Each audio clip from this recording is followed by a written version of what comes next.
Yeah, I got something I want to rant about, right? It's how trashy the dating world is these days, right? Because, now mind you, like, I've been single for like years of change. And the thing that sucks about being single is that you run into certain types of folks, stuff that don't work out. It gets frustrating, man. Like, you may run into this person over here who ain't exactly consistent or don't put forth much of an effort. Then you got to put up with this person right here that's borderline stalking you, but you ain't even like interested in them or attracted to them in any way, shape, form, or fashion. This is what you got to deal with, and it's just like a whole bunch of nonsense. Then you got, especially as a guy, you run into these women who have these like fairy tale expectations when it comes to dating, to where like they should just sit up and look pretty and wait for some Prince Charming to just come out of nowhere and just sprout up and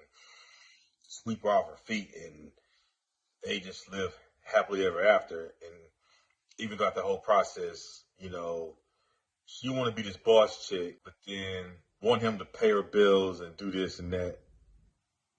Like, it's crazy as a man because, as a single man these days, because we run to a bunch of non-traditional women who want to date traditional men. Please make that make sense. You know what I mean? I don't understand it. A lot of them sit there, they listen to songs by Meg Thee Stallion, with all due respect to her, but Meg Thee Stallion be setting a lot of them up for failure. Talking about, I think like in one of her songs, she was all like, I don't text fast because I'm not thirsty. How does texting back fast quite? You don't want to come off as thirsty? I don't get it. Please help me understand that part. It's like a huge double standard because a lot of us do certain things, but then we get mad at you for doing it.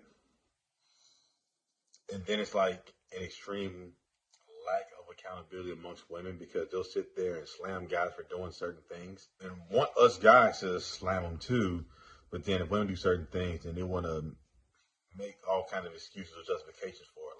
Like, example, I'll give you a scenario where, like, okay, a guy cheats on a woman, right? Oh, he's a dog. He's all kinds of dogs. He's this, he's that. And looks at us men and expects us to slam him too, which, I feel like cheating is wrong. I understand that part. But then here's where the double standard comes in at. Same scenario, different gender. Woman cheats on man. Now all of a sudden, the narrative changes to, oh, it must be a reason for it. It must be a reason, and the thing is, for this so-called reason, it's the man's fault some kind of way. Oh yeah, she cheated because he was lacking somewhere, whether he wasn't good in bed or because he wasn't making enough money or he wasn't doing this. Like, it's always like a woman cheats and every time it's our fault. And the only thing I'm just saying out of all of this is that, it's got to be fair across the board. Dating sucks because the people in it, for the most part, are just trash. A lot of people say these days that the dating pool has pee in it. Nah, dog. That thing doo-doo brown, my guy. That's my rant for the day.